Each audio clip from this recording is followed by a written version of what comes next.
Muy bien, una cosa que yo no sabía. Ya sé que hay unos cuantos dictadores en el mundo. Así es. ¿Pero sabíais que ahora algunos de esos dictadores al parecer también son drogadictos?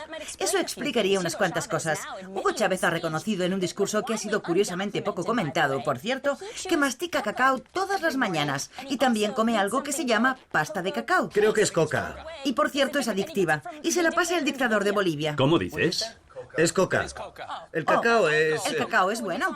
Espera. Al sur de la frontera. Vale, no entiendo de narcóticos todo lo que debería. Vaya, pues es una pena. Por un momento, cuando has dicho cacao, me he imaginado a la gente en todo el país escupiendo el chocolate. ¿Qué? Creían que se iban a poner contentos desayunando, ¿eh? Yo suelo desayunar Ovaltine, pero hablaremos de eso otro día. Pero lo que estás diciendo yo también lo he leído y creo que la gente, supongo que a los periodistas, nos gustaría saber de qué está hablando. Toma su pasta de cacao. Coca. Coca, ahora se te ha pegado a ti lo del cacao. ¿Y quién le da esa pasta? El dictador de Bolivia. ¿También es un dictador? Millones de personas ven estos programas habitualmente, día y noche en toda Norteamérica. ¿Creen todo lo que ven? Espero que no. Pero incluso las cadenas de televisión y periódicos más serios de Norteamérica y Europa siguieron el ejemplo de la Casa Blanca de Bush y dividieron el mundo en amigos, es decir, los líderes que hacen lo que nosotros queremos que hagan, y enemigos, los líderes que tienden a estar en desacuerdo con nosotros. Raúl Castro y el dictador venezolano Hugo Chávez, enemigo declarado de la administración Bush. Tenemos que considerar en este momento al gobierno de Venezuela como una fuerza negativa en la región. Esta es la nueva Venezuela construida con los ingresos de su petróleo. Caracas es uno de los grandes centros turísticos de las Américas, por el uso que se ha hecho de los ingresos de la industria petrolífera, aproximadamente la mitad de los beneficios de las ventas totales. La política nacional es dedicar las ganancias del petróleo a la construcción de la nación, a nuevas industrias y al bienestar público. Hace poco cometimos un gran error en Irak, y me da la impresión de que cuanto peor es la mentira, más a menudo se repite. Tenemos pruebas sólidas de la presencia en Irak de miembros de Al-Qaeda. Con la incesante repetición en los medios de las declaraciones de la administración Bush, más de un 70% de los estadounidenses encuestados se declararon convencidos de que Saddam Hussein estaba involucrado en las masacres del 11 de septiembre. ¿Entonces hay una pistola humeante? Pistola humeante, una expresión interesante. La pistola humeante podría llegar en forma de hongo nuclear. ¿Por qué estamos aquí? Esa es la cuestión. ¿Por qué estamos metidos en esta guerra? ¿Dónde están las armas de destrucción masiva? ¿Por qué tardasteis tanto tiempo, Wolf, en ir a por el vicepresidente Cheney? Hasta 2007 no hicisteis que se cabreara con vosotros. Esas son buenas preguntas. Vi al doctor Sanjay Gupta acompañando a las tropas al principio de la guerra. Él y ustedes, representantes de los grandes medios, renunciaron a hacer a nuestros líderes las preguntas difíciles y a exigir respuestas sinceras. Por eso estamos en esta guerra en el 5º año. Porque usted, la CNN, el doctor Gupta no hicieron su trabajo, estamos metidos en este desastre. La misma estrategia de Irak se aplicó a los levantamientos en Sudamérica. La victoria electoral de Hugo Chávez, a pesar de las numerosas críticas, fue un triunfo para la democracia venezolana. Pero hay un problema con la democracia. Tal y como se practica en el sur, puede producir políticos que se nieguen a aceptar los dictados de Washington. A los ojos de nuestros líderes, el presidente electo de Venezuela, Hugo Chávez, era y sigue siendo un dictador. Los peores dictadores del mundo, Hugo Chávez. El presidente de Venezuela ha llegado a ser más peligroso para los Estados Unidos de lo que Fidel Castro ha sido nunca. ExxonMobil afirma que ha sido robada por el presidente venezolano Hugo Chávez. El hombre fuerte de Latinoamérica. Existe en la realidad un payaso asesino y puede que esté ahora mismo en Latinoamérica. Hugo Chávez es un dictador. Estos dictadores desvergonzados. Si me preguntaran, ¿odia a Hugo Chávez o a Fidel Castro? Diría, sí, los odio. Al principio del libro usted cita a Otto Reich, el antiguo embajador de Venezuela en los 80, que dice que es más peligroso que Bin Laden y que los efectos de la guerra de Chávez contra América podrían eclipsar a los del 11 de septiembre.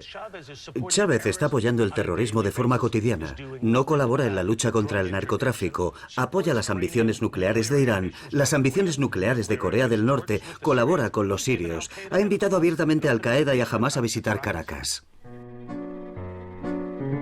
¿Quién es Hugo Chávez? ¿De dónde ha salido? La caída del muro de Berlín y el colapso de la Unión Soviética fueron vistos por millones de personas como el fin de todas las alternativas al capitalismo. Washington parecía dejarse llevar por una arrogancia triunfalista, como si pensara, ahora podemos hacer todo lo que queramos. Esta noche vamos a examinar en detalle una misteriosa presencia en la escena internacional. Así es como el Fondo Monetario Internacional se describe a sí mismo. El Fondo Monetario Internacional es una poderosa institución financiera que tiene 186 países miembros, pero que está abrumadoramente controlada por el Departamento del Tesoro estadounidense.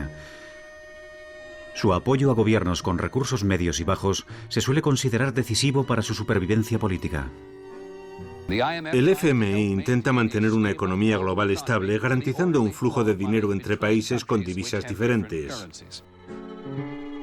El mayor desafío al recién estrenado dominio de Washington surgió en Sudamérica, un continente que el FMI y el Departamento del Tesoro han utilizado a menudo como cobaya para sus experimentos económicos.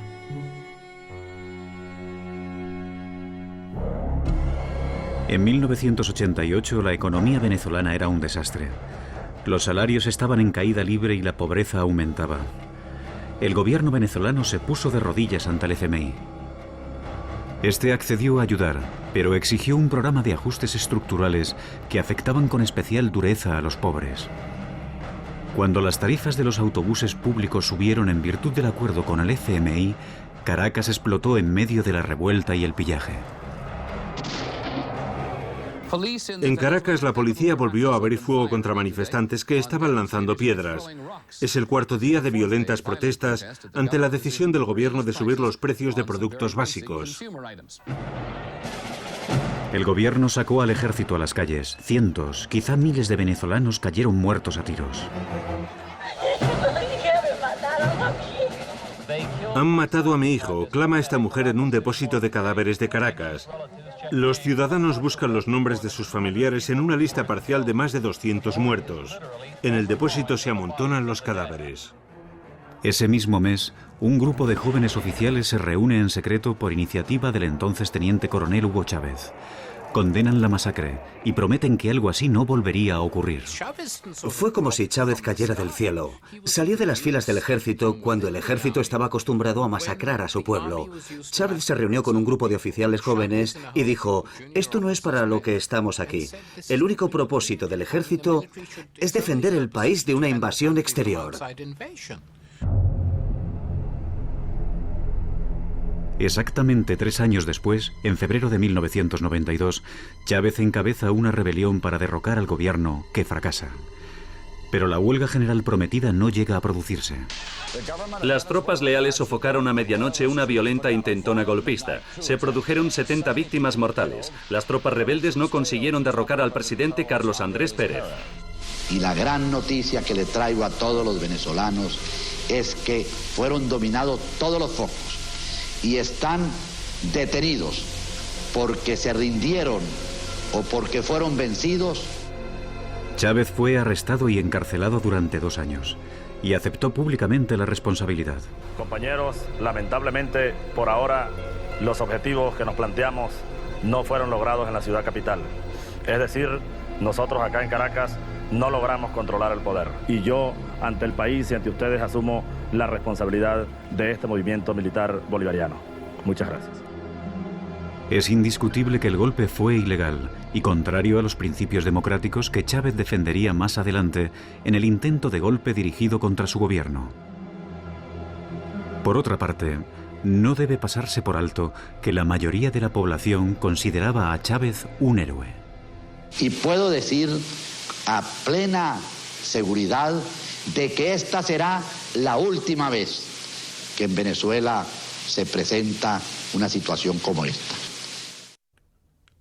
Celebraciones en Caracas tras saberse que el Tribunal Supremo ha ordenado que el presidente Carlos Andrés Pérez sea juzgado por malversación de fondos. Está acusado de robar 17 millones de dólares de las arcas del Estado. En 1997, Chávez se presenta a las elecciones. Su principal oponente es una rubia de 1,85, ex Miss Universo. Los contendientes son apodados La Bella y la Bestia. La antigua Miss Universo repite tópicos azucarados mientras Chávez predica la revolución, lo que el pueblo quería oír. En Venezuela, las elecciones presidenciales del domingo podrían dar lugar a un radical giro a la izquierda. Sus partidarios dicen que ha sido un voto de castigo lo que ha llevado al poder en Venezuela a este hombre, un exoficial del ejército que ha dicho que luchará contra la tradición de corrupción e injusticia económica. En 1998, 4 años después de su liberación, mientras la tasa de inflación llegaba al 70% y el gobierno seguía haciendo recortes en gasto social, la clase dirigente ya había quedado completamente desacreditada. A pesar de la oposición de todos los medios, Hugo Chávez es elegido presidente. ¿Cómo puede ser tan popular entre la población un hombre que montó un golpe de Estado sangriento hace 6 años? 40 años. Hemos sufrido 40 años a criminales vestidos de políticos. Ese poder que ustedes me han dado a mí no me pertenece. Ese poder es de ustedes. Ustedes guiarán el gobierno, que no será el gobierno de Chávez, porque Chávez es el pueblo, será el gobierno del pueblo. Había prometido reformas en profundidad para elevar el nivel de vida de los pobres, fortalecer la democracia y compartir la riqueza petrolífera del país con aquellos que nunca se habían beneficiado de ella en el pasado.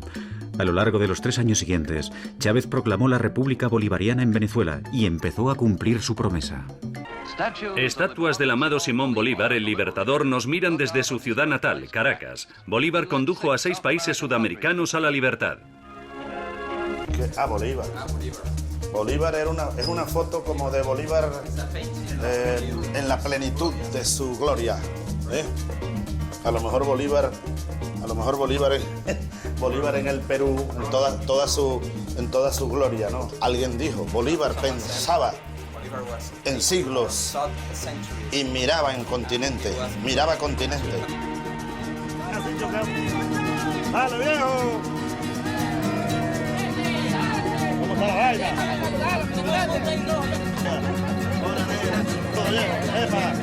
¿Cómo están, muchachos? ¡Saludos, compadre! ¡Epa, viejo! Por segundo día consecutivo, altos funcionarios del gobierno de Washington expresaron su preocupación por la situación política en el país.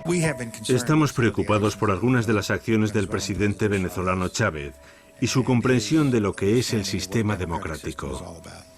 Venezuela es importante porque es el tercer mayor proveedor de petróleo. Yo diría que el señor Chávez y el Departamento de Estado opinará lo mismo.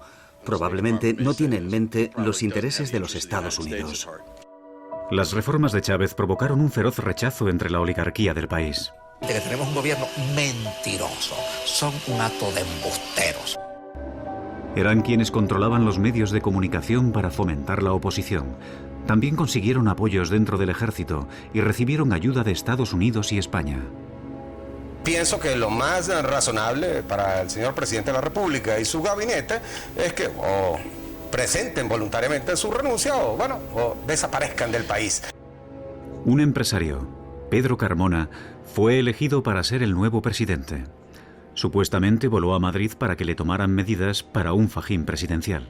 El golpe contra Chávez tuvo un motivo, petróleo. Oil. Bush planificó. Primero, Chávez. Petróleo. Oil. Segundo, Saddam Hussein. Irak. La causa del golpe en Venezuela y de la invasión a Irak, Coup de Venezuela and Iraq la misma, petróleo. El 11 de abril de 2002, diferentes grupos de partidarios de Chávez y de la oposición estaban manifestándose en diferentes lugares de la ciudad. Los manifestantes de la oposición decidieron marchar hacia el Palacio Presidencial, donde se habían reunido los partidarios de Chávez. Quiere convertirnos en otra Cuba. Quiere que esto sea un país comunista, de eso no hay duda.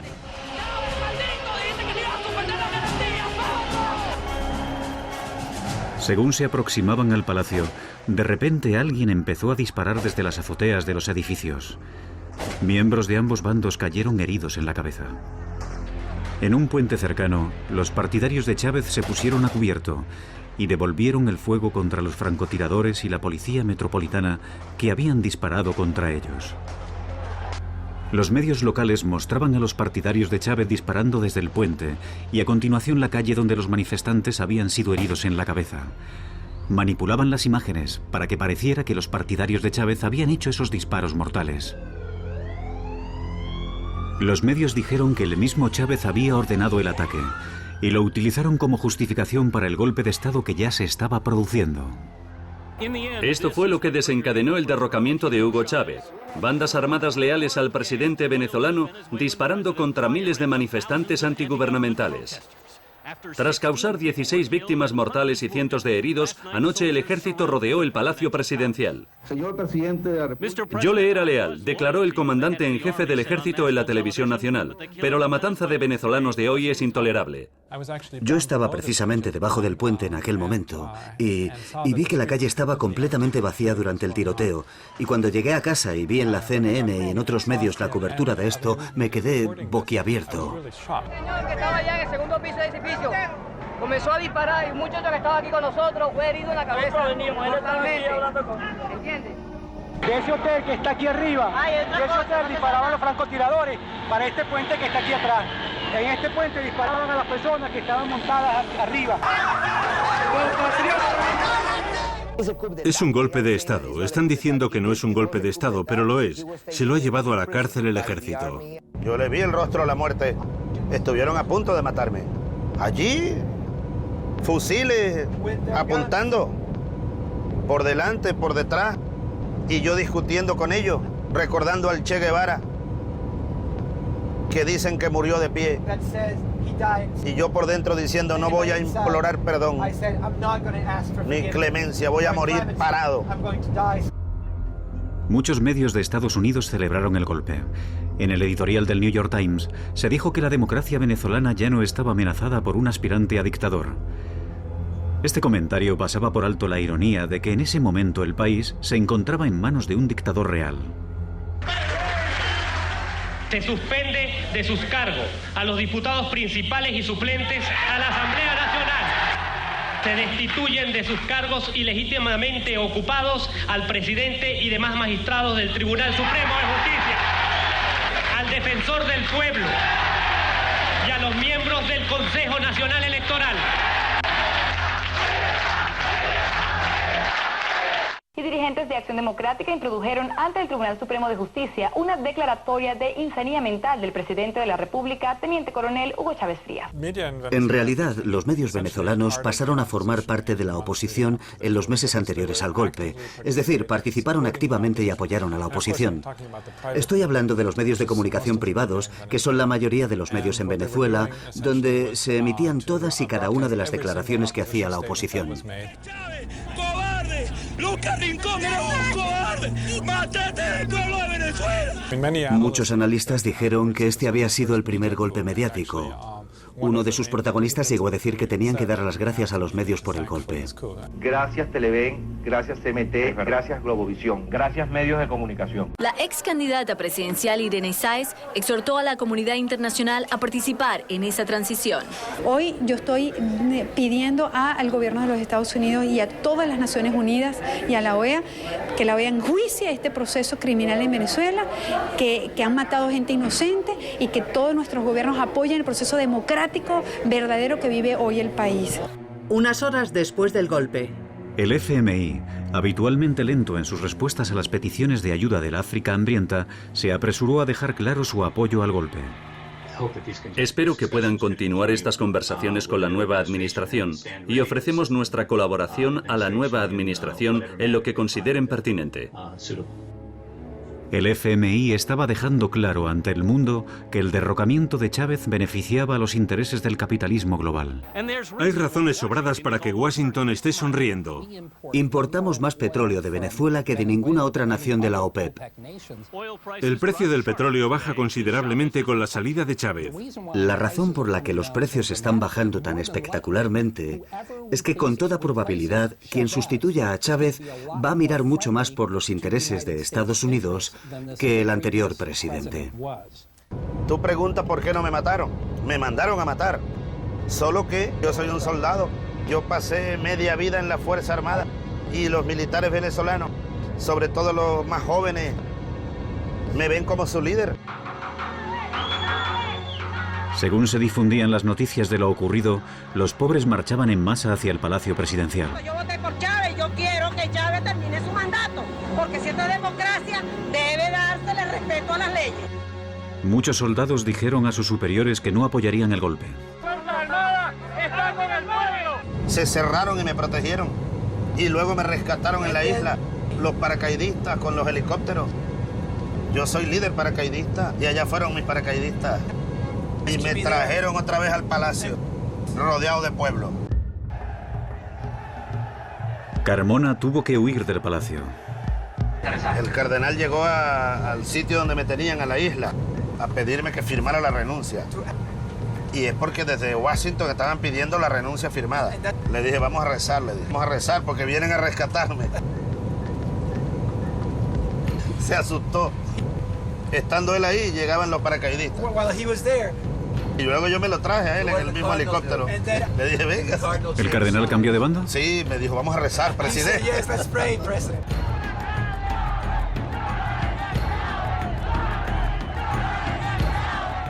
¿Pero por qué lo hicieron tan mal? Fue un golpe chapucero. No sé, ¿por qué no le mataron cuando pudieron? No se emplearon a fondo. Si lo comparamos con Guatemala, Chile o Argentina. La Venezuela del año 2000, 2002, no es la Guatemala del 54, no es el Chile del 73. Esto es una revolución, yo lo he dicho, pacífica, pero armada. El ejército venezolano forjador de libertades está con su pueblo. ¡Viva el presidente! ¡Viva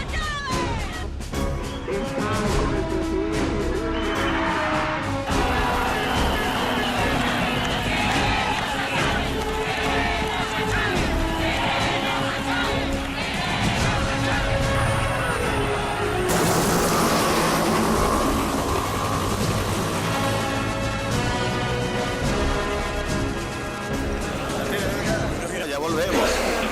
Muy buenos días a todos. Y sigamos avanzando con calma y con cordura. Sigue. Respetando la virtud y honor. El consejo editorial del New York Times parecía avergonzado por haber apoyado el golpe y el nuevo gobierno.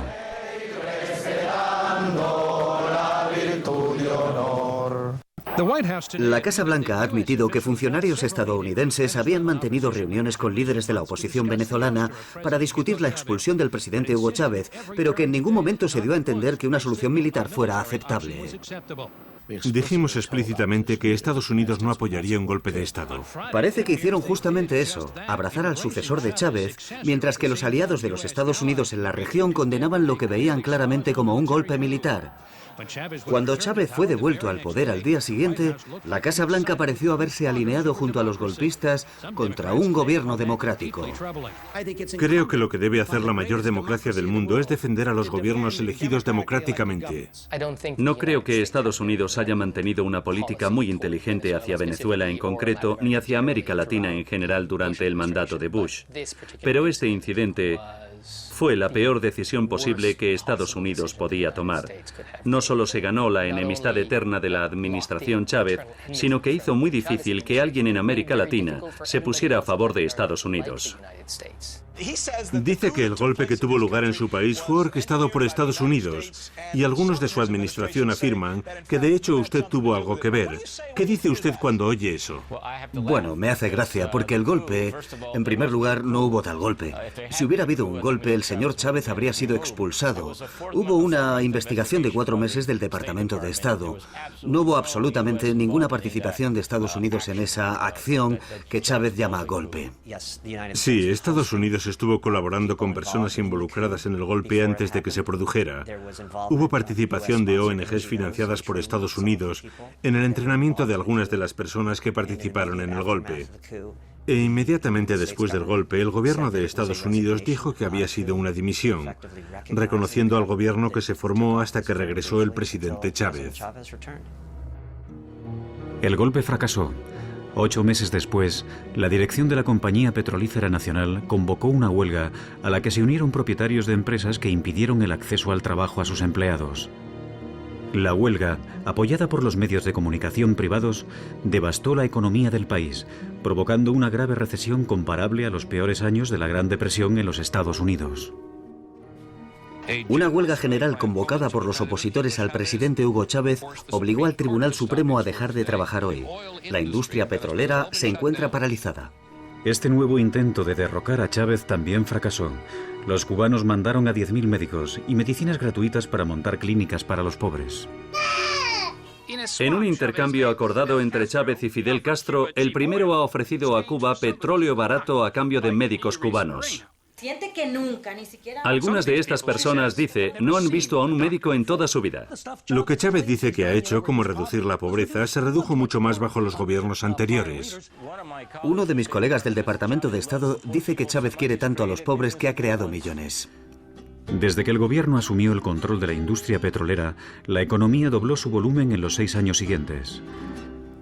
La pobreza se redujo a la mitad y la pobreza extrema en más de un 70%. Aquí se da todo. Sorgo, girasol, maíz, caraota, soya. Yo quiero ensayar la propiedad comunal que escalona. Por ejemplo, mira. Por ejemplo, un barrio de Boconoito. Barrio Boconoito. Es dueño, ese barrio a lo mejor tiene 100 familias, 500 personas. ¿Ok? Ese barrio es dueño de este potrero de 200 hectáreas. Ese potrero es del barrio, de una comuna, pues.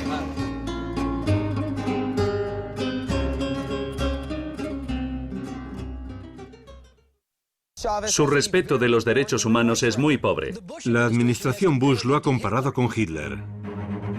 Los derechos humanos se han convertido en una expresión de moda, igual que la libertad lo fue durante la era soviética, pero se aplica un doble rasero político. Nuestro vecino y aliado más cercano en la región, Colombia, tiene un historial de respeto de los derechos humanos mucho peor. Pero como el presidente Uribe es amigo de Washington en su guerra contra las drogas, los medios le pasan por alto cosas que a Chávez no le toleran. Chávez se muestra en público intencionadamente con los tiranos más odiados por Washington. Tenemos los medios para acabar con él, y creo que ha llegado el momento de que utilicemos esos medios. No necesitamos otra guerra de 200.000 millones de dólares para deshacernos de un dictador violento. Yo diría, por los pocos días que he estado con usted, que se le ha endurecido mucho la piel, pero al principio debió afectarle mucho. Me afectó en lo personal. En lo personal me dolía la mentira y el irrespeto a un pueblo. Pero luego me di cuenta que es parte de un juego y que por más que yo haga, yo me puedo vestir de cura, con un copito de esos rojos aquí.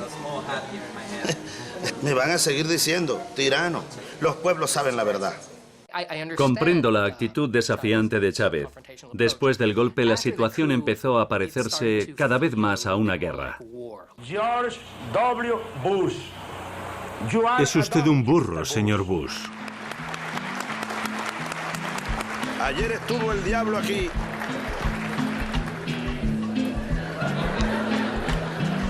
En este mismo lugar huele a azufre todavía.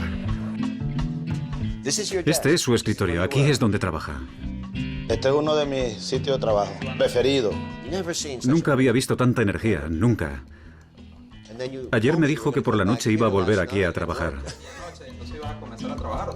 Sí, anoche trabajé, mira. ¿A qué hora se fue a dormir? Como a las 3 de la mañana. A las 3. ¿Y estuvo trabajando hasta la 1 o las 2? Trabajando, leyendo mucho. Estoy obligado a estudiar mucho. ¿Y disfruta haciéndolo? Tengo que saber del ¿Se lo pasa bien? ¿Alguna vez lee por placer? Todo esto es un placer para mí. ¿De verdad se va a dormir leyendo este libro? No sé, tiene que ser muy aburrido. Esto es muy aburrido.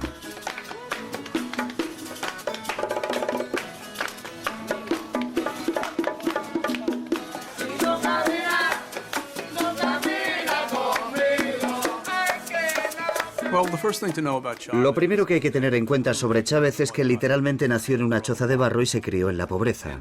Y esto afectó tanto a su visión de Venezuela como en última instancia a la misión de su vida, transformar el país. Yo nací allá 100 metros allá. Hola. Bienvenido a su pueblo. Hola, ¿cómo está mi vida? Mira, muchachita. Venezuela pasó 50 años sin proyecto, ahora tenemos un proyecto.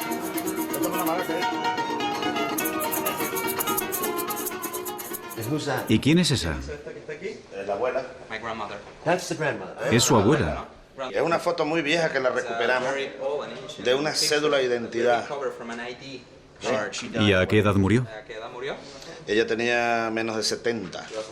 Producto seguramente de tanto trabajo. Aquí nací yo. Era una casa de palma. Y esta es la casa donde nos criamos. ¿Cómo era a los 14 años? Era un chico flaco. Le gustaba mucho jugar al béisbol. ¿Jugaba mucho al béisbol? Sí. ¿En qué puesto? Solía jugar de pitcher y también jugaba de primera base. Y siempre se esforzaba mucho por ganar. ¿Ah, sí? Le gusta ganar siempre. ¿No le gusta perder? No, pero es porque se esfuerza mucho por ganar.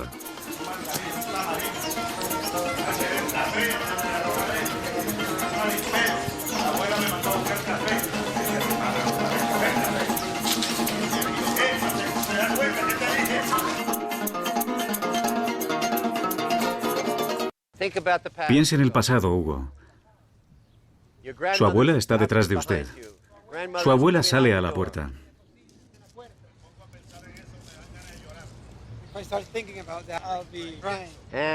Y acción.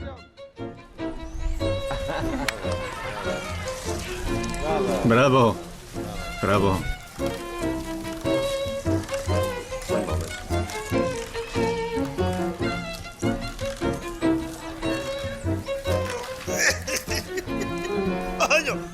¡Me partió! Tengo que pagar. Tengo que pagar. ¡Coño! ¿De quién es esta bicicleta?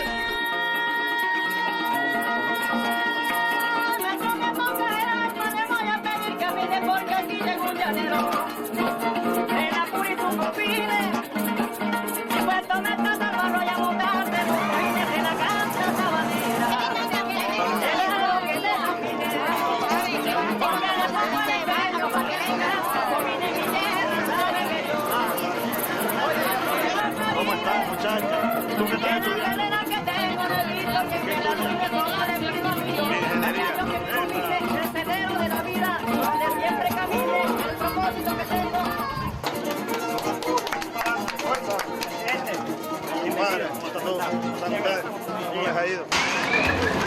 ¿Cuántas vacas tienes ahí?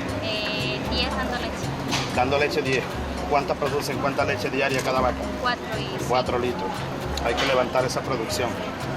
Y es tuyo, es propiedad tuya, de la familia, pues. Sí, ¿estudiaste hasta qué? Hasta sexto grado. Sexto grado, tienes que sacar secundaria a la Misión Rivas. Ya cuando yo llegué aquí había que importar maíz. Ya no hace falta importar maíz. Batimos récord de producción este año. Ahora nosotros estamos instalando las plantas. La bomba atómica iraní está aquí. This is where we're building the Iranian atomic bomb. A procesar 72 toneladas al día. Así que no diga eso. La bomba de maíz. The corn bomb.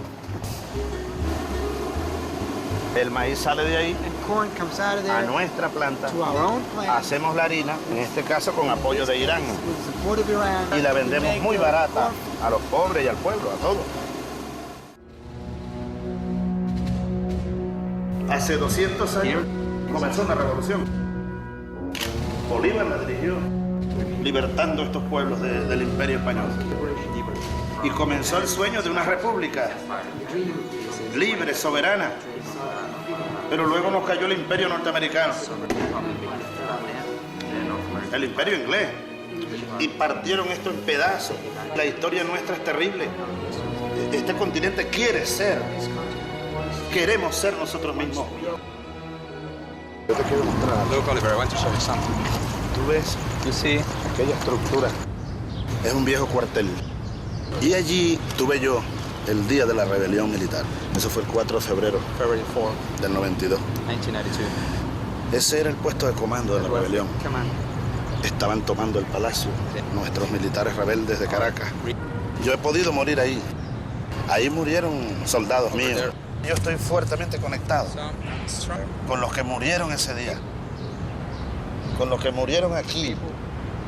En esas ventanas todavía hay impactos de disparos de aquel día. Esos muertos, yo los cargo aquí. Those that are with me. Parte de mi Part compromiso. of my commitment. Como soldado, como exsoldado lo entiendo.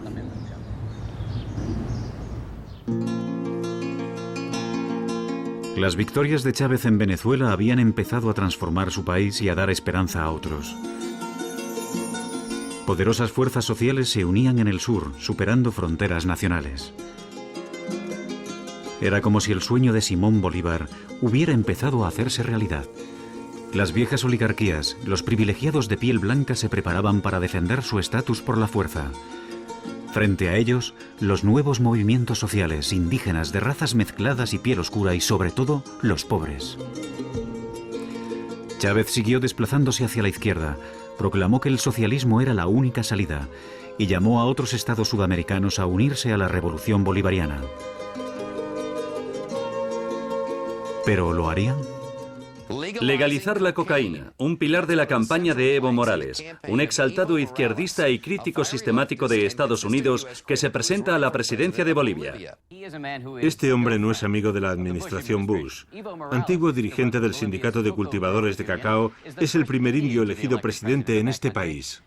Evo Morales, que llamó terrorista a Bush, forma parte de la nueva ola de líderes de izquierdas de Sudamérica. Es mucho lo que está en juego. Bolivia es el segundo mayor productor de gas natural de Sudamérica. El vuelo de Caracas a La Paz es una línea recta hacia el sur a través de los Andes. Fue en Bolivia donde el Che Guevara fue capturado y muerto por orden de la CIA en 1967. 40 años después, en 2005, Bolivia elige por primera vez como presidente a un líder de los indígenas, más de un 70% de la población, Evo Morales. Como líder de los cultivadores de coca, Morales fue encarcelado por los oligarcas. Gigantescos movimientos sociales en defensa de los cultivadores de coca y en contra del FMI y la privatización del agua habían despertado al país. El gobierno vendió el abastecimiento de agua en Cochabamba a Bechtel, una corporación estadounidense. Y esta corporación obligó al gobierno a aprobar una ley que decía que los pobres ya no podían recoger en sus tejados agua de lluvia en recipientes porque eso infringía su monopolio del agua. Y hubo un levantamiento. Se intensifican los disturbios en Bolivia. El gobierno ha declarado el estado de emergencia después de días de protesta por la subida de los precios del agua. Al menos 5 personas han muerto. Fueron acontecimientos como este los que impulsaron a Morales y a su movimiento por el socialismo al poder. Algunos lo llamaron la venganza del Che. Que no tengo ningún miedo decirle. Soy uno de los admiradores de Fidel y el compañero Hugo Chávez. Otros lo vieron como una victoria frente a la tiranía de las multinacionales. En La Paz, todos tuvimos que adaptarnos a la altitud.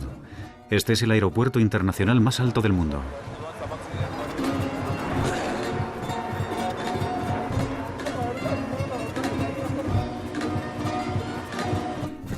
Desde hace siglos los indígenas han masticado hoja de coca para aliviar la tensión de la altitud. Hay que tener en cuenta que esto no es lo mismo que la cocaína, como se ha hecho creer en Estados Unidos. Estas hojas de coca tienen que ser procesadas químicamente para obtener cocaína, pero al natural actúan como un estimulante suave similar a la cafeína. Un día después seguíamos sintiendo las náuseas y los mareos, y el presidente Morales nos echó una mano. Por curiosidad, me gustaría que el presidente me enseñara, que compartiera conmigo cómo se hace esto. Esa hoja de coca está mal. No son buenas, ¿de verdad? Le vamos a hacer mal. Vaya, usted es el experto. Es verdecito y no negro como esta.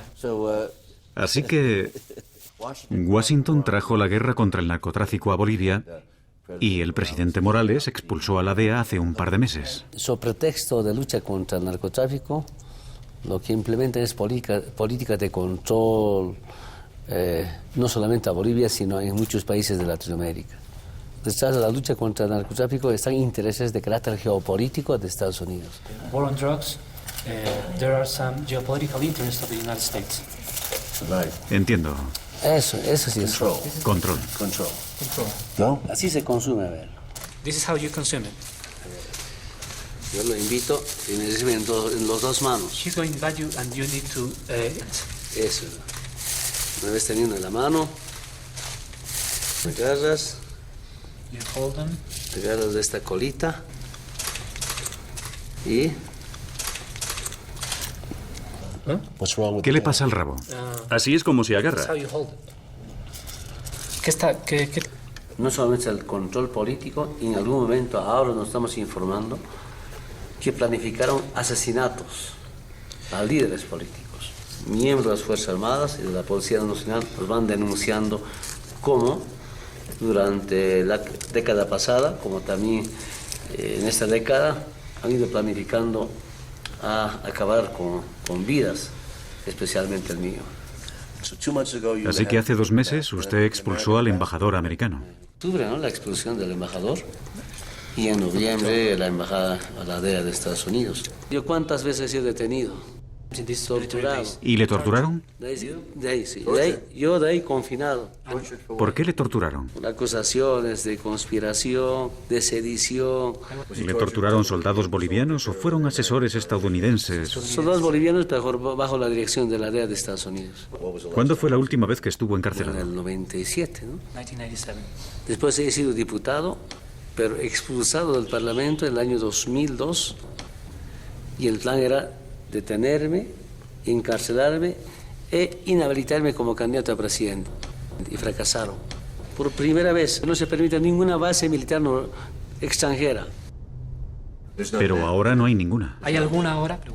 Ya no hay. Había antes.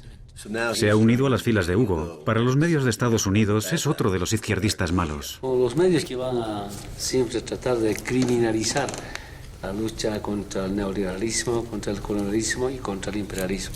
Y es casi normal. Acá el peor enemigo que tengo son los medios de comunicación. ¿Podríamos decir que el objetivo de los presidentes de la región sería poseer sus propios recursos? Recuperar los recursos naturales es una base para las economías de los distintos países del mundo. Y para terminar, ¿cómo se describiría a sí mismo? Yo me siento más dirigente sindical que presidente, porque como dirigente hay una lucha permanente. Y a veces aquí los ministros me dicen, tú eres presidente, no digas eso, incluido este viceministro.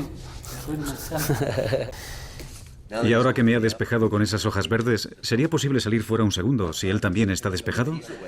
No sé si está despejado. Siempre con energía. Me gustaría jugar al fútbol con el presidente. ¿Me puede enseñar alguna técnica de fútbol? ¿Es como Maradona? En fútbol. ¿Así?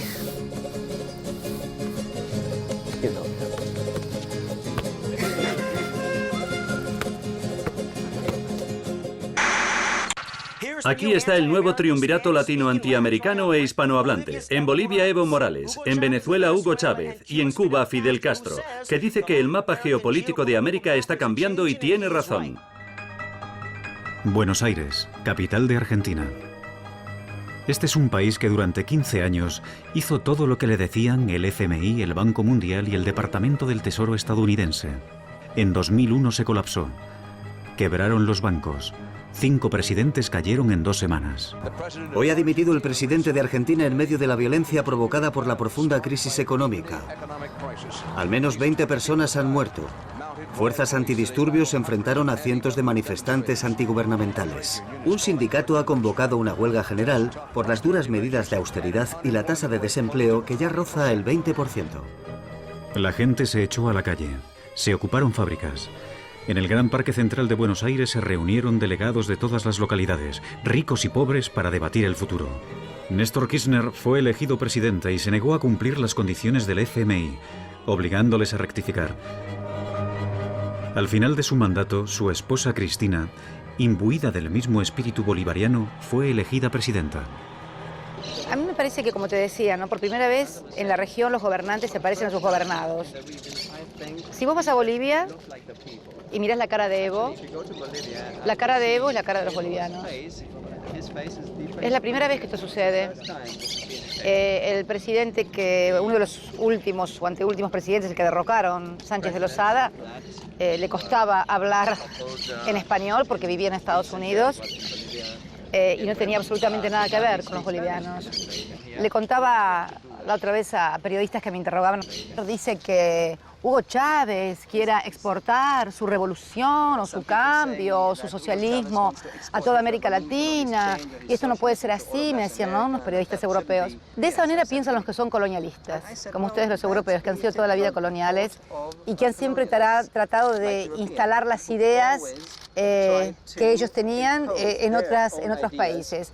Nosotros que en la región no tenemos experiencias internas de colonialismo de un país sobre el otro, al contrario, sino que hemos sido también sujetos que hemos sufrido el colonialismo, no pensamos que nadie quiera imponernos nada.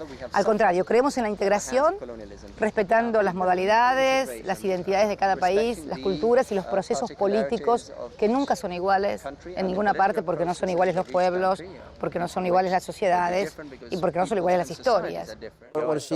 ¿Qué opina de que la prensa llame dictador a Chávez? Creo que no hay ninguna experiencia de los gobiernos actuales en América Latina ni en el mundo que haya tenido la cantidad de elecciones por las que ha pasado Hugo Chávez. O sea, creo que va por la 13ª elección. No he visto muchos dictadores con 13 elecciones consecutivas. Se puede estar de acuerdo con lo que dice o no, pero decir que en Venezuela no hay libertad para decir lo que cada uno piensa, no me pareció en absoluto, al contrario. ¿Cuántos pares de zapatos tiene usted? ¿Y cuántos pares de zapatos tienes? No sé, nunca los conté. Pero, qué sé yo, qué sé yo. No sé, nunca le preguntaron a un hombre cuántos pares de zapatos tiene o cuántos pantalones tiene. Le preguntan siempre a las mujeres esas cosas. Bien, ya hemos visto que le gusta hablar claro. Ay, gracias. Acá estamos mucho mejor. Tráeme la foto que tengo en mi escritorio, a ver, del 25 de mayo del 2003 cuando asumió Kirchner. Esa foto te va a gustar más todavía, una foto divina. Estoy con viejos conocidos ahí. ¿Esperamos? Sí, porque quiero que la veas porque realmente es una película lindísima. De acuerdo.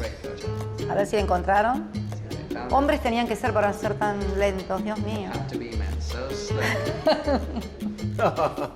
¿Eso ha dicho? ¿Hasta cuándo te quedas?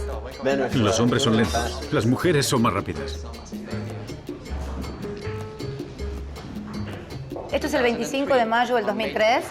Kirchner asumiendo, Fidel riéndose y yo que ahí estaba de First Lady.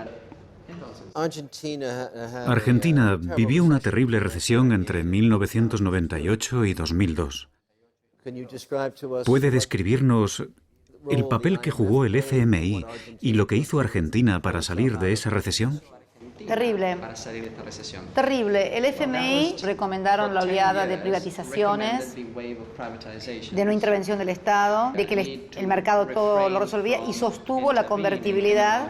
Para sostener esta ficción, además, el país se endeudó financieramente en forma brutal, porque los capitales venían y tenían una tasa de interés impresionante en Argentina y luego se retiraban y provocaron el endeudamiento más grande del que se tenga memoria en la República Argentina, que llegó a estar en el orden del 160% del PBI.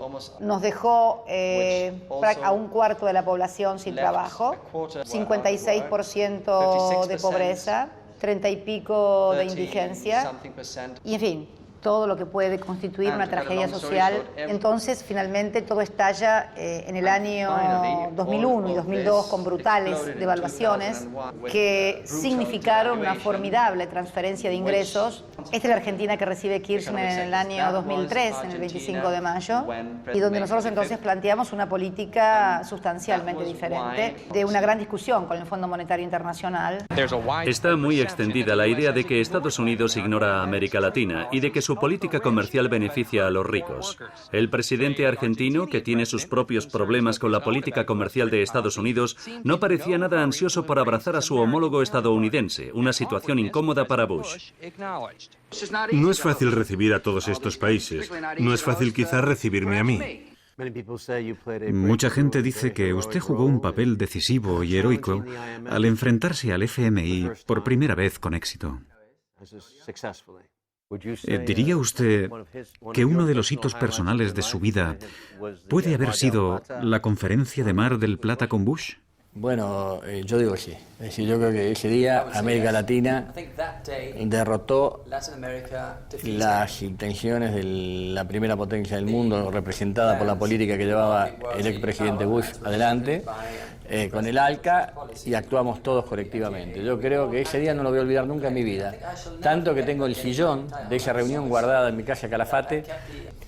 Ese día tuvimos el coraje no de hablar por las radios cuando no está el hombre, o no está la política, o no está el sinónimo que expresa la política imperial. Y actuamos colectivamente, actuamos ordenadamente.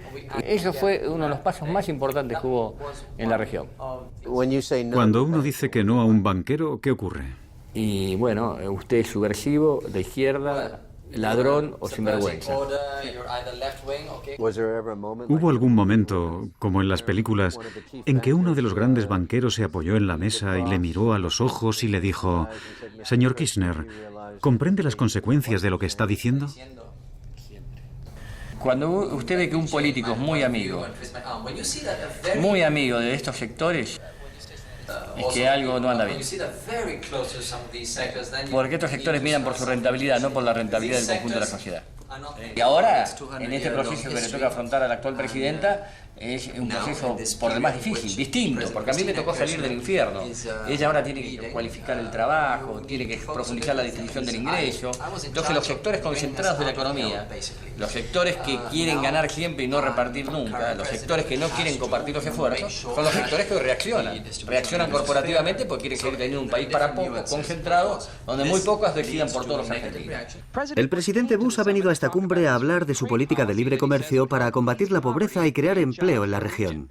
¿Se miraron fijamente a los ojos usted y el presidente Bush aquel día? Yo digo que no hay que ser, ni hay que arrodillarse ante el poder, ni se necesita ser maleducado para decirle las cosas que tienen a aquellos que han usufructuado y han sojuzgado a nuestras naciones. Se genera una discusión en Monterrey, y yo digo que acá la solución para generar rápidamente, ¿qué es la solución que hay que hacer ahora? Dije a Bush, es un plan Marshall. Y se paró de la silla y se enojó. Me dijo, no, plan Marshall no, esa es una idea loca de los demócratas, me dice. Y que lo que hay que hacer acá y la mejor manera de dinamizar es, y Estados Unidos ha crecido en base a las guerras, me dijo. Así me lo dijo. Bueno, le digo, es un crecimiento. ¿La guerra? ¿Eso dijo? Dijo eso, textuales palabras.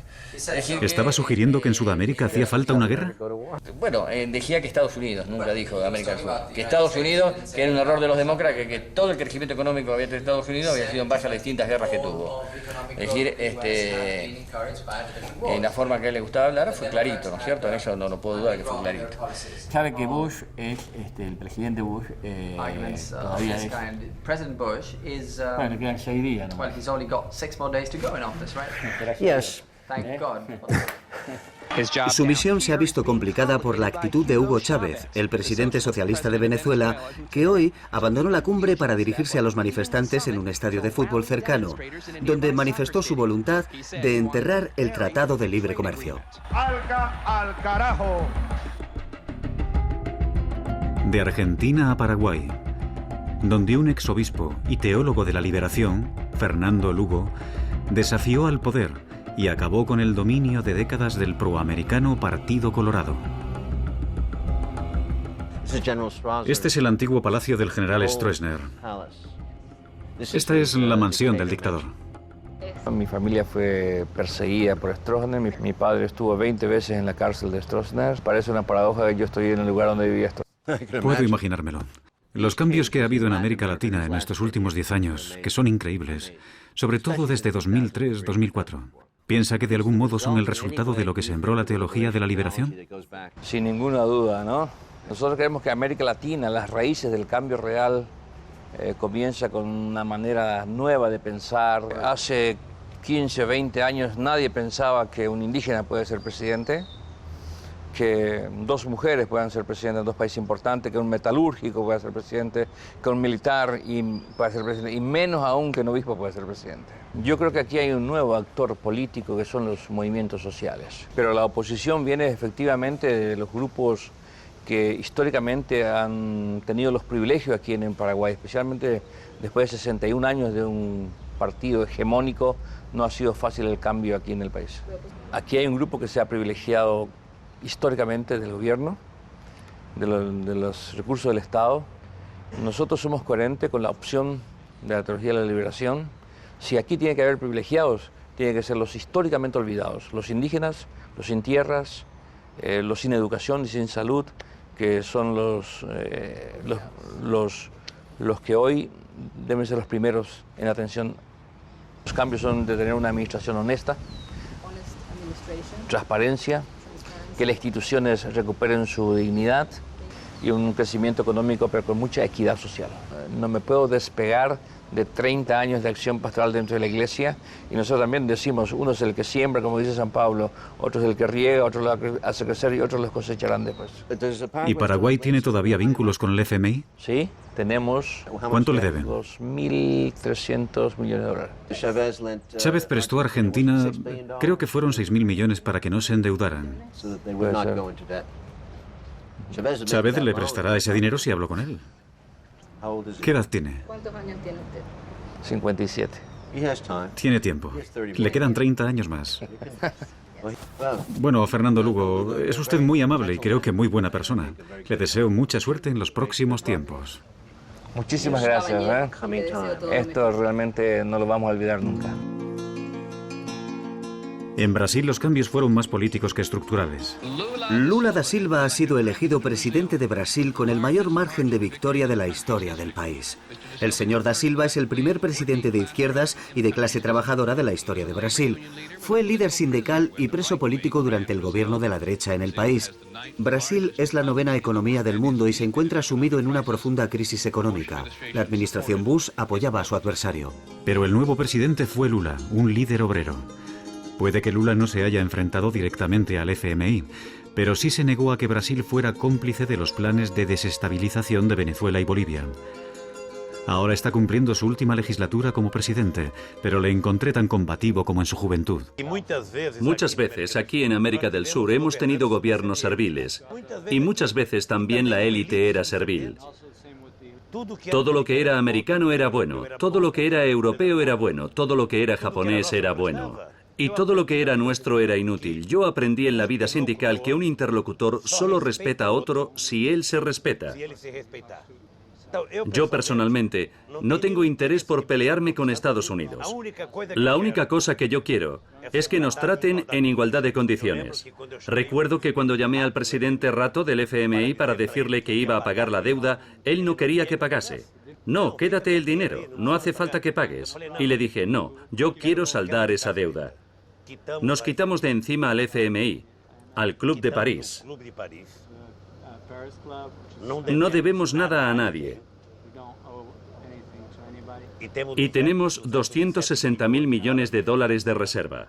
¿Hay alguna posibilidad de crear un banco, una unión financiera de países sudamericanos, como la Unión Europea? ¿Sería posible? Sí, eso deseo. Lo deseo y trabajo por ello. Con Argentina tenemos relaciones comerciales en nuestras monedas. Es un proceso que estamos poniendo en marcha, que estamos construyendo. Porque yo sueño con que tengamos una estructura de una moneda única de América del Sur, con que tengamos un Parlamento de América del Sur, unas instituciones políticas de América del Sur, unas instituciones sindicales unificadas en América del Sur.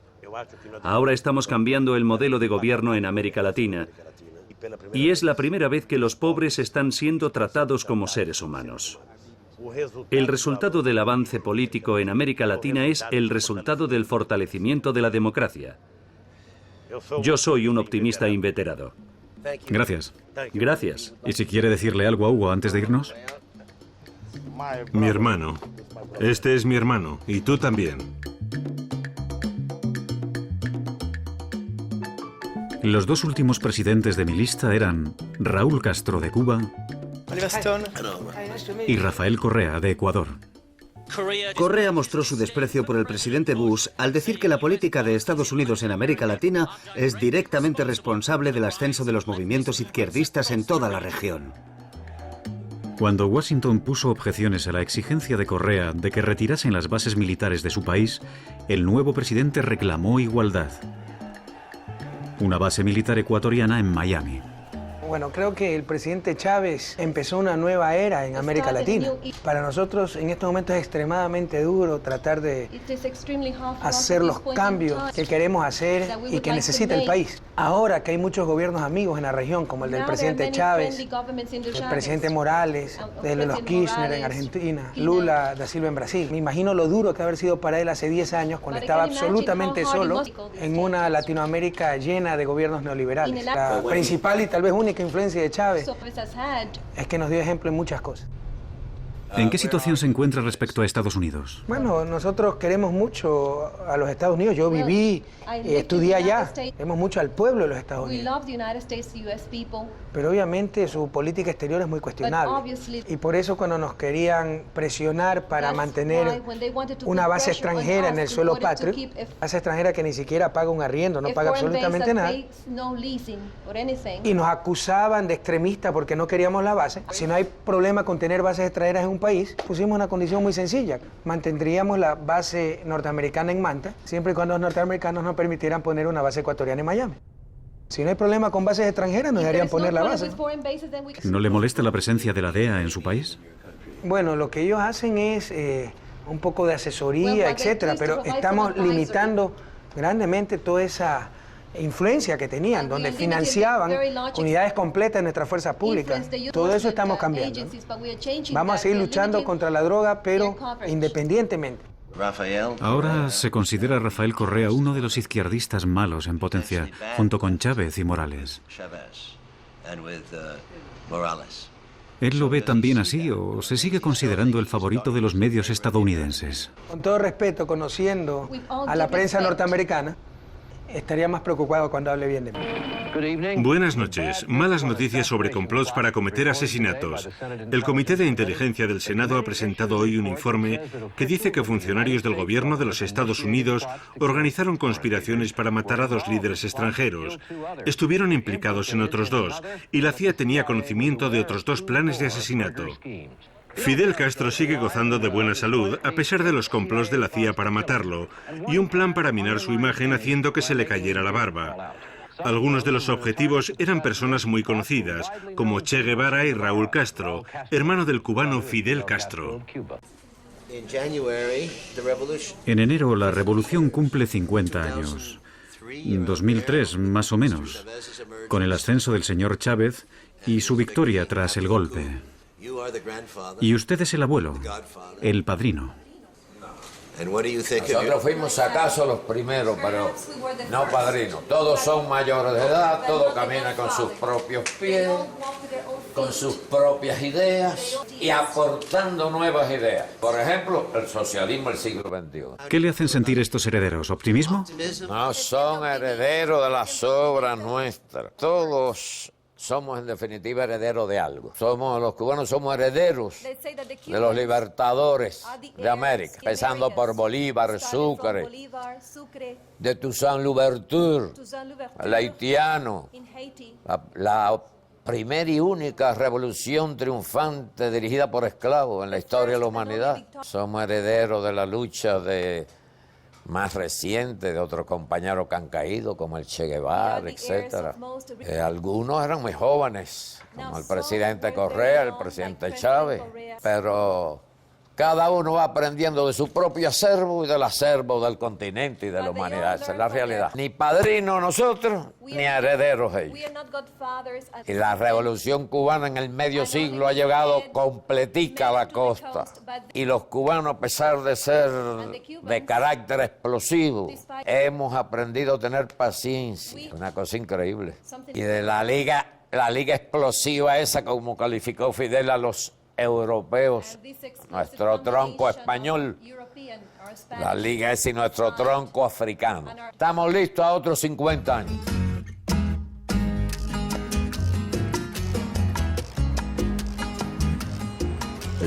Hace 6 años, en enero de 2003, estuvimos aquí entrevistando a Fidel. Estuvimos 3 días hablando con él, y era un lobo solitario. Seguía resistiendo él solo, y en la isla no había publicidad, no había corporaciones. Era como retroceder en el tiempo a otra era. Realmente era el ratón que rugió.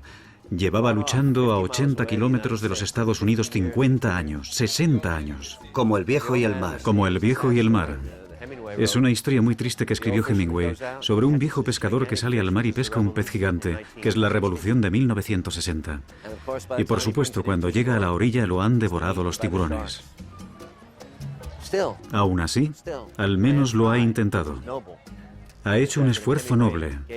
Y Hemingway revela esa fuerza de carácter, la belleza de la derrota, la tragedia del esfuerzo.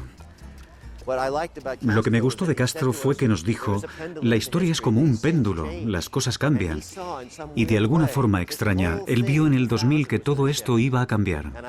Solo espero que veamos el fin de este capitalismo depredador. Creo que existe un capitalismo benigno, pero hay otro depredador que realmente destruye a los pueblos, y lo hemos visto durante toda nuestra vida. Chávez está enfrentándose a lo mismo que Castro, pero creo que tiene más aliados. En primer lugar, lo que me impresionó de Chávez es su fuerza, es un toro. Tiene la misma fuerza que vi en Castro cuando nos conocimos. Recuerda lo fuerte que era Castro. Él resistió, y Chávez resiste. ¿Por qué cree que en Estados Unidos odian tanto a Chávez? Está claro. Sí, es una amenaza. Es una amenaza tan grande para el sistema como lo era Castro. Es un gran ejemplo. Si triunfa, será la primera vez en la historia de América Latina, exceptuando a Castro, que alguien lleve a toda una región, prácticamente a todo el continente, a dar la espalda al FMI y al control económico de los Estados Unidos. Poco después de volver a Norteamérica, otro presidente entró en escena. Si hay alguien ahí que todavía se pregunte si el sueño de nuestros fundadores sigue vivo en nuestro tiempo, alguien que aún se cuestione la fuerza de nuestra democracia, esta noche es la respuesta. Ojalá Obama sea un nuevo Roosevelt y Obama plantee un nuevo New Deal, no solo a Estados Unidos, a todo el continente y al mundo. Dado que prácticamente todos los grandes organismos internacionales, desde el FMI hasta el Consejo de Seguridad de las Naciones Unidas, están controlados en gran medida por Estados Unidos, los nuevos bolivarianos decidieron fortalecer los lazos regionales para poder hablar con una única voz. Ocurrió en una reciente reunión de líderes del hemisferio en Trinidad, en la que los estados sudamericanos se negaron en bloque a firmar documento alguno en ausencia de Cuba. No fue cubierto adecuadamente por la prensa estadounidense. Si este modelo se reprodujera en otros continentes, la hegemonía de los Estados Unidos podría resultar gravemente erosionada. Hablar con Chávez, ¿un acierto, un error? Desde luego un hecho histórico, ¿no cree? Mi presidente estuvo en Trinidad y solo me trajo esta miserable camiseta del Che Guevara. Barack Obama asistió a la Cumbre de las Américas en Trinidad y encontró al continente entero, exceptuando a Colombia y México, dispuesto a enfrentarse a él.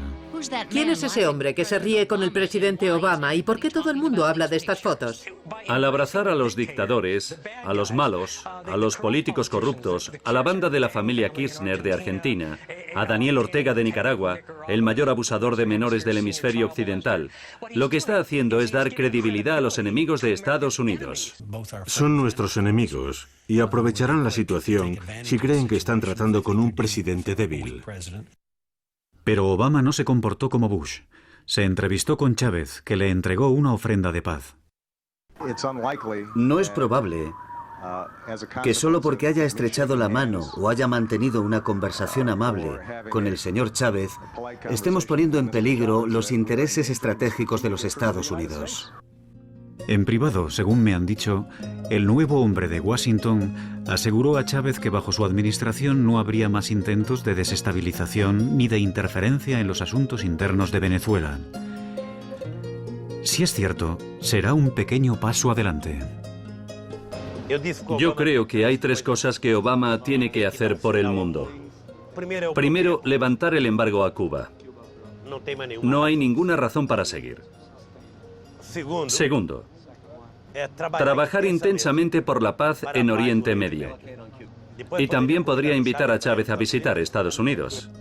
Esos 50 años no han sido en vano, por eso hay un Chávez, hay en Bolivia, hay Nicaragua, hay Ecuador, Paraguay, me animo a decir, y algunos llamados centroizquierdas como Lula, es decir, una gran rebelión de los pueblos contra el imperio en Latinoamérica. Un mundo multilateral donde una potencia no puede decidir por todos. Porque le hace mal a la propia potencia. Cuando usted se cree dueño del poder absoluto, es lo mismo que en la política. Es lo que yo siempre le digo a Hugo también, esto lo hablo con total objetividad. Yo tengo una gran relación con Chávez, es mi amigo. Pero le digo, construir colectivamente. En vez de ser vos el único, vos tenés que tener 10 candidatos a presidente en tu espacio y en tu candidato. No podés ser el único. Vos te enfermás, te morís, se terminó el proceso.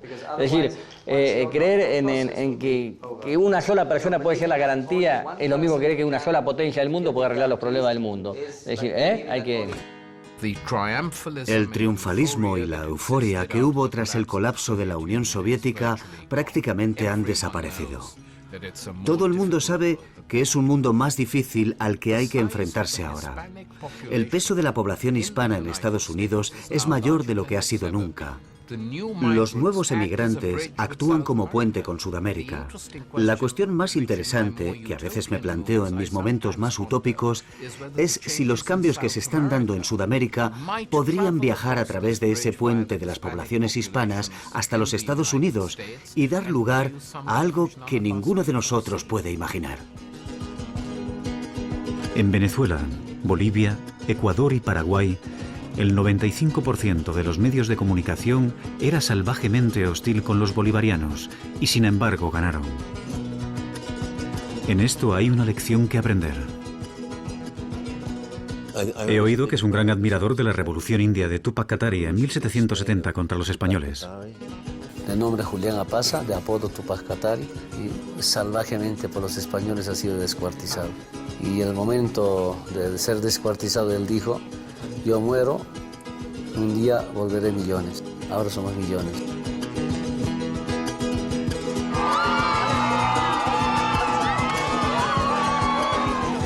Y quizá esa es una de las razones de la actividad que uno lleva. El optimismo, la fe, la esperanza y las evidencias concretas de que sí es posible cambiar el mundo, cambiar la historia. Es posible, Oliver.